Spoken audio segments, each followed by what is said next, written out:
Alright, so this video is going to be us driving with the new J1939 link hooked up. I went ahead and wired it all in more permanently. It's still not perfect, but it's wired in more permanently. So we got here, this screen is not as pretty as the other one, but I didn't design the nice yet screen. So what the parameters we're looking at are the accelerator effective position, that when you hit the accelerator pedals, you can see this is reading out at the transmission, not at the ECM. So just to get an idea here. I also noticed that since I unplugged the other little box, my voltage now matches on my TCM. So there must be a ground potential issue on that other little box that I was running on them. The other thing to look for is engine torque. Delivered engine torque and driver demanded engine torque. These are things that are going to be important as we try and figure out whether the cruise control is going to work or not. This whole purpose of this drive is going to see if we can make the cruise control work. The cruise control on the bus actually works, but what we want to find out is if we can get our transmission to recognize cruise control so we can get our downshifts when we're on cruise. So you can see we got our cruise over here. The CSPD is the set point of the cruise control, and C-stat is if the cruise switch on our dashboard is turned on, but the cruise is not engaged, obviously, because we're not going anywhere. So let's take a ride. I don't need that little windshield thing anymore, little sun shield anymore. It's a beautiful sunset actually in town. A little chilly. You have to turn some heat on in here. The school bus is not quite like a car. You gotta turn the heat on by turning on the water faucet. And then you turn the fan on and it comes out down underneath. The engine's at 95 degrees, so we got a little bit of lukewarm air coming out. I think it's about 61 degrees outside. Yeah, I know, I'm a weenie. It's cold for me. So let's take a ride. Let's see what happens here.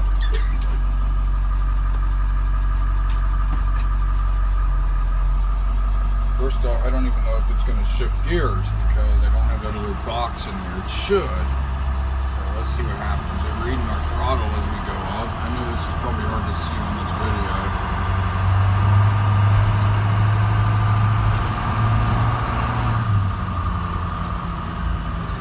Oh, it stayed in first gear. I'm not sure if that's good or bad.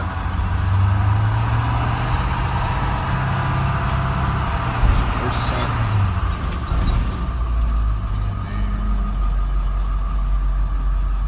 Seemed to respond to the pedal pretty well. It would have shifted earlier had I not been on it, so I believe it sees that.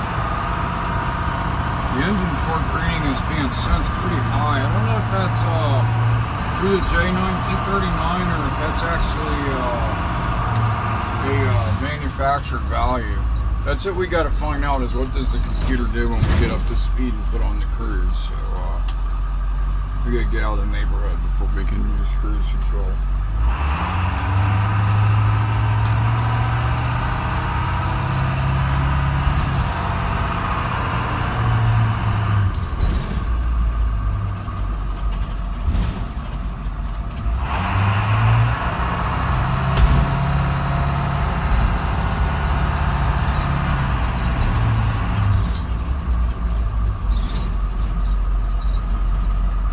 What I try to look for is that there's absolute accelerator position and there's effective. The absolute never seems to move. I don't know what that parameter is. That PGN is not set.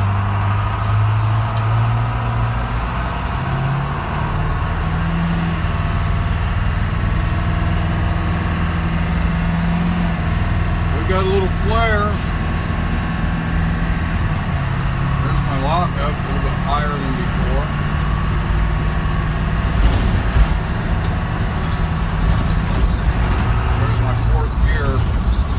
A little bit high. I'm gonna have to adjust the shift points down a little bit, I think.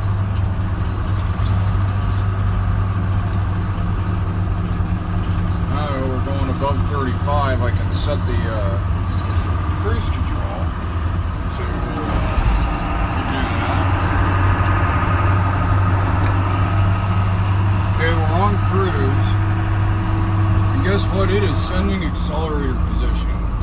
That's a good thing.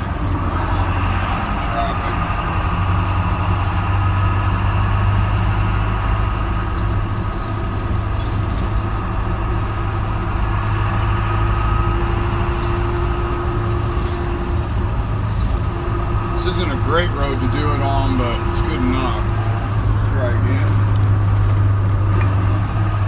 Okay, we're on cruise now, and it is sending accelerator position through that link, as well as engine torque.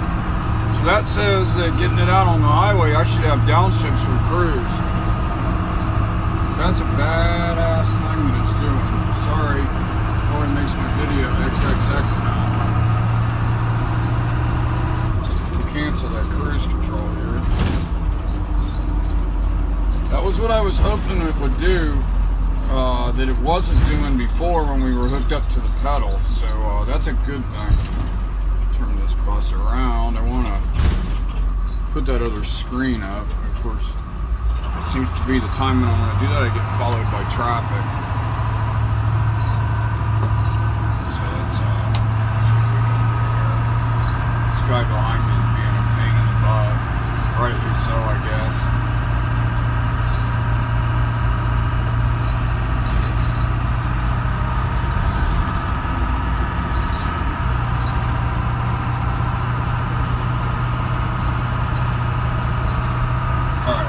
Bring the speed up again. This is our nicer screen. You see our throttle doesn't jump around like it did before. It actually stays like it should. And it matches pretty close to what's on the ECM side.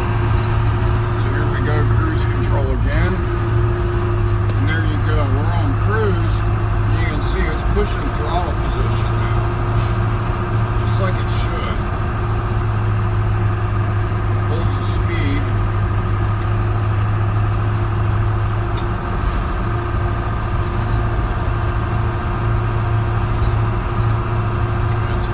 Down the throttle. It's a pretty flat road, so it's got an easy time to it. But what that's doing is that's telling the transmission what it needs to downshift it.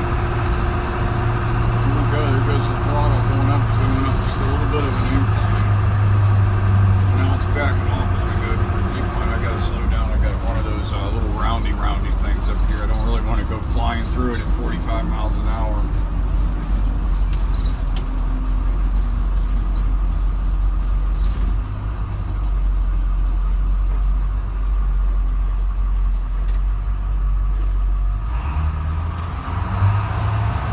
Now I got to readjust some things on this transmission though, because my throttle previously wouldn't read above 80%. Now I notice it's doing some different things. We'll fix that. It's just some adjustments. There's my lockup. Fourth gear. Fifth gear's a little late now, or a little bit before. It's not going in as easy. Take it down now it does. So fifth gear needs to go in a little bit. I need to bump those throttle positions down on fifth a little bit. This is good stuff.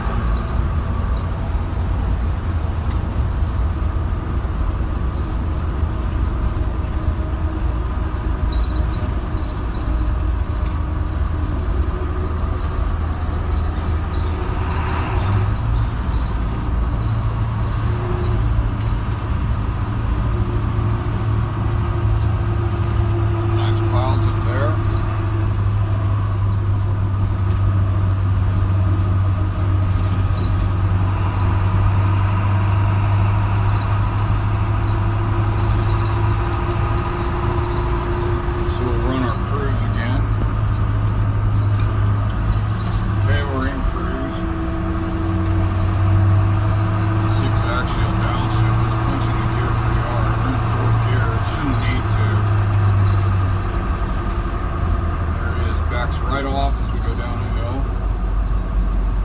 I gotta turn it off. That car is gonna turn. So, yeah, I think it's working like it should. My VSS looks like it doesn't match my ECM, so it's still not using the VSS from the. My VSS is still a little bit delayed from my, and a little bit lower. So what it is it's not using the one from the bus computer. It needs to still be using the sensor that's down in But of course the books told me that. The book said it was going to use the other one. So it's a bit of a long video. Sorry about that. But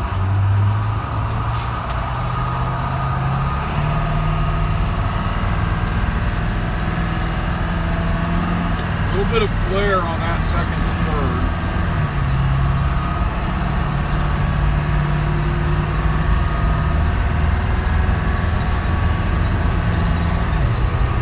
I shift into fourth. And then fifth, I got to let off the accelerator quite a bit because previously my accelerator jumped around. Now it's holding steady. This is a good thing though. I think I'm going to run it this way and we'll see. I'm going to take it in the shop tomorrow morning because I got a hub that's leaking, so I don't have the proper tools to press that wheel bearing on and off, and so I'm going to take it in the shop. They'll probably have it for a couple days. I probably won't have this over the weekend, so I won't be able to mess with it, but I'm pretty happy just learning what I did.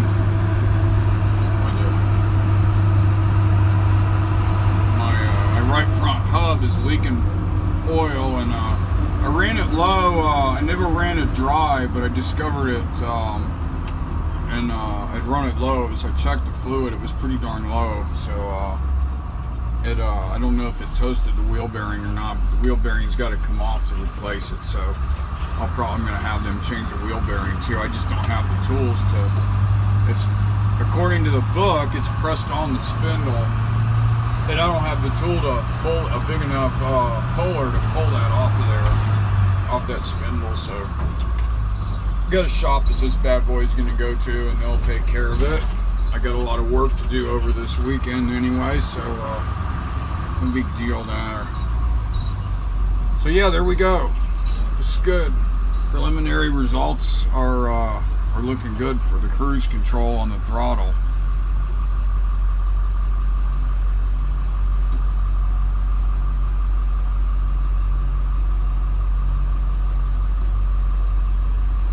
And we're parked back at home, and it warmed up nice in here because our temperature came up to 175. So, adios.